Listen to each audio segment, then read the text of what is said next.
Hello ji guys, welcome back to my channel. तो कैसे आप सब? आई होप सब अच्छे होंगे, अपने अपने घरों में हैप्पी एंड स्वस्थ होंगे। मैं भी बिल्कुल अच्छी हूँ। तो आज मेरे बालों को कैस्टर ऑयल से अच्छे से मसाज करूँगी, अच्छे से पूरा चम्पी करूँगी। तो आप भी अगर कैस्टर ऑयल यूज़ नहीं करते हो तो प्लीज़ कैस्टर ऑयल यूज़ क्या करिए। जिनको भी हेयर फॉल का प्रॉब्लम होता है, मेरे पास अक्सर यही कमेंट आते हैं कि दीदी मेरा हेयर फॉल बहुत होता है, तो प्लीज़ कुछ बताइए। तो प्लीज़ आप लोग कैस्टर ऑयल यूज़ क्या करिए। कैस्टर ऑयल हमारे बालों के लिए बहुत ही अच्छा होता है, बहुत ही अच्छा ऑयल होता है। तो आप कैस्टर ऑयल को डायरेक्टली नहीं लगा सकते हो क्योंकि बहुत ज़्यादा गाढ़ा होता है। तो इसीलिए आपको कैस्टर ऑयल को हमेशा किसी भी ऑयल में मिलाकर लगा सकते हो। आप जो डेली यूज़ में अपने बालों में लगाते हो तो उसमें आप मिला के लगा सकते हो। तो मैं यहाँ पर कोकोनट ऑयल मिला के लगा रही हूँ क्योंकि मैं हमेशा कोकोनट ऑयल ही लगाती हूँ। अगर मुझे कभी कुछ नहीं मिला कर लगाना होता तो मैं हमेशा कोकोनट ऑयल लगा लेती हूँ।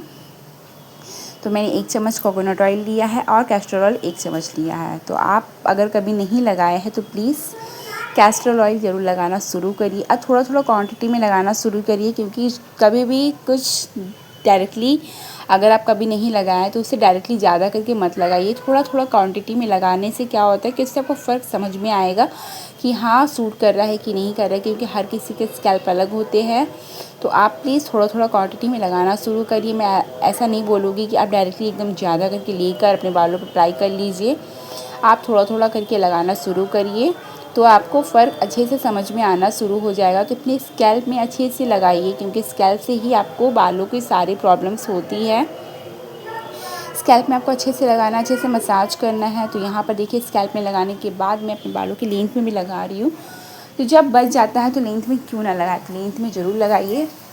क्योंकि वेस्ट करने से अच्छा है कि अपने स्कैल्प में जब लग गया है, जब बच गया है, तो मुझे अपने बालों की लेंथ में भी अच्छे से लगाना है। और रात में अगर चाहे तो रात में प्लीज़ मसाज ज़रूर किया करिए। इस तरीक़ा से अपने बालों में ऑयलिंग करने के बाद मसाज ज़रूर किया करिए।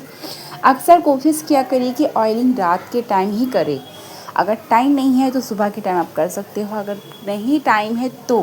लेकिन अगर टाइम है आपके पास तो प्लीज़ रात के टाइम क्या करिए। क्योंकि रात के टाइम करने से क्या होता है कि बाल में ऑयल हमारे बालों में अच्छे से पूरे ओवरनाइट रहता है और हमारे बालों को जितना भी पोषण मिलने के रहता है वो अच्छे से पोषण मिलता है। और सुबह अपने बालों को हेयर वॉश कर लीजिए। हेयर वॉश करने के बाद कंडीशनर यूज़ करिए, सीरम यूज़ करिए। तो यहाँ पर देखिए मैं अपने बालों को किस तरह से मेन पॉइंट दबा रही हूँ। आपको अच्छे से मसाज करना है, मेन पॉइंट को अच्छे से दबा दबा कर आपको मसाज करना है। उसके बाद थोड़ा सा हेयर पुलिंग भी कर लिया करिए अपने बालों का।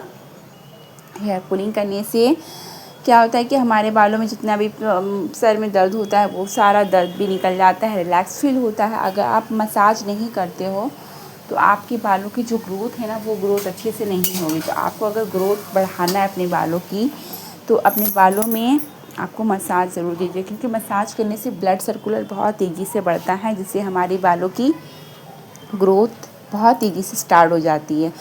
तो मसाज किया करिए, ऑयलिंग अच्छे से किया करिए। उसके बाद अगर कंघी करना है तो आप बड़ी दांत वाली कंघी ही यूज़ किया करिए। क्योंकि उससे क्या होता है आपका हेयर फॉल बहुत कम होता है।